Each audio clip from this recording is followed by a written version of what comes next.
What's cracking, people? Welcome back to the channel. Hope you're all doing well. Today we are going to be discussing high refresh rate gaming, what it all means, if it's worth your hard-earned dollars, can you even see a 240 hertz display, for example, which is exactly what I have behind me here. This is the ASUS ROG Swift PG258, and that's a long model number, so I'm just going to call it the PG, the pig. Well, we'll call it the pig. So we get the pig over here, 240 frickin' hertz. Can you even see that, or how does that even compare to, say, a 100 hertz display? And that's what we have over here on my right, which is the ACER Predator X34 100 hertz display. Both of these are G-Sync supported. So we're going to be comparing and contrasting the two of those today to find out, is 240 hertz worth it? Can you actually see it?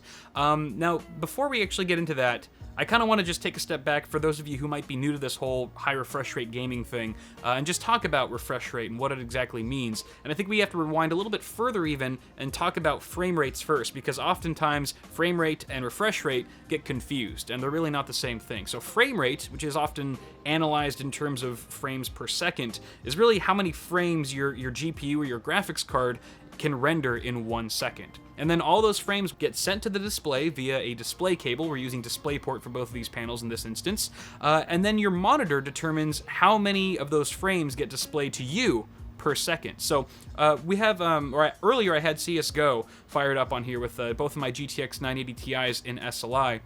And we were easily hitting the 300 frame rate cap. We were getting around 300 frames per second. Now, does that necessarily mean that your eyes are seeing 300 frames per second?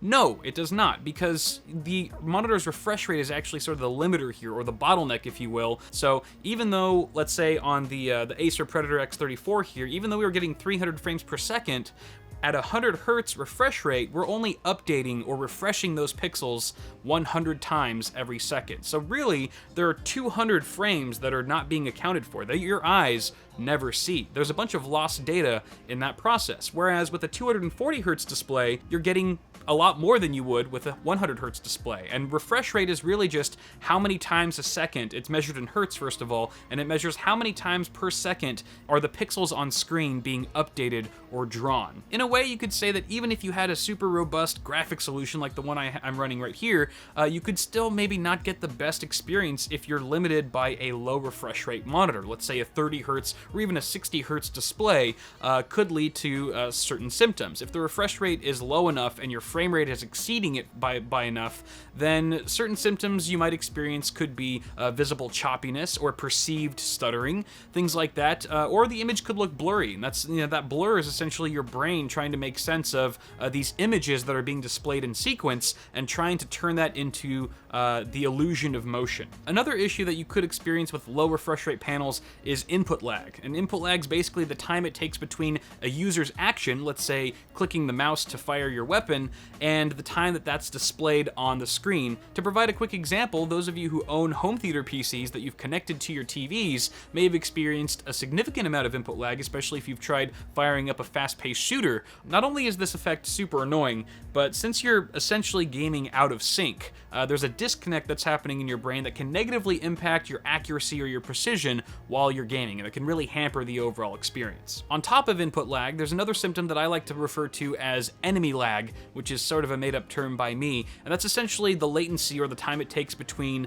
an enemy's actions, or maybe even the in-game environment's movements or changes, and what you're seeing on your screen. To set up an example of what I mean by this, let's take a look at this mouse cursor that's moving back and forth rapidly across a screen. Let's say this is a 60 hertz display that we're looking at. Now you can see that there's several instances of that mouse cursor. You can actually see that there's several copies, if you will. Now each one of those copies sort of is a point where the monitor has refreshed all the pixels on screen. Now if we do that same thing on a 240 hertz display, you can see that there are many more copies of that cursor. And that's because even though both of these displays are being fed the same amount of data, the 240 hertz panel is able to update the pixels 4 times faster than the 60 hertz display, which explains why we're able to see the cursor movement with finer granularity. Now applying this test to gaming, let's say the cursor is now your enemy that's running across the screen, and let's say he's starting behind a wall, so you can't quite see him yet, but he's about to run out from behind the wall so that you can take a shot at him. Now assuming you're gaming on a 60 hertz monitor, that means your retinas are receiving an updated image of your enemy 60 times a second, or every 16.66 milliseconds, so it would look perhaps something like this.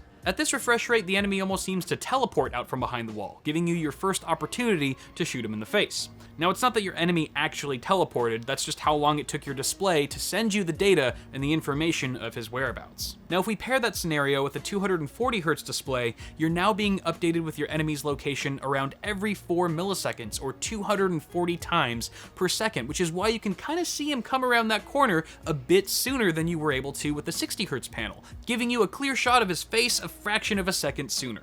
Now, before you start saying, oh, no wonder I keep getting killed in CSGO, it's because everyone must have 240Hz displays. That's not necessarily the case, because in order to actually take advantage of that super fast refresh rate, your own reflexes need to be able to keep up with it. Essentially what I'm saying is the one bottleneck of 240Hz gaming is you. That's why these super high refresh rate panels are often aimed at professional esports players who have lightning fast reflexes, where the difference between life or death boils down to a matter of milliseconds. But for the vast majority of us, I would say the real benefit of high refresh rate monitors comes more so from the visual improvements, like the added fluidity, the overall smoothness, the perceptible sharpness that you get, more so than the competitive edge that really only those with super fast reflexes are going to notice and take advantage of.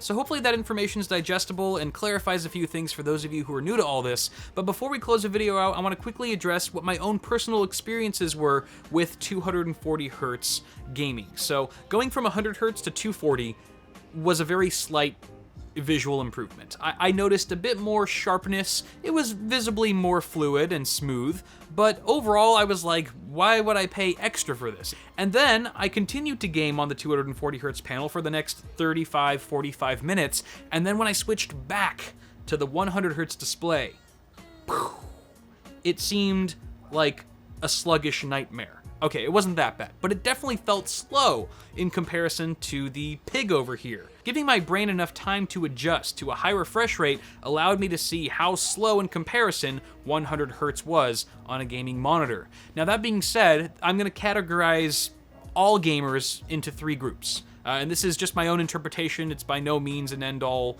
truth or anything like that. This is just what I would think. This is my theory here. So I think there's a small group of people who will see no difference whatsoever going from 100 to 240Hz. And then there's another small group of people, about the same size as the first one, who will see a drastic improvement visually making that same jump.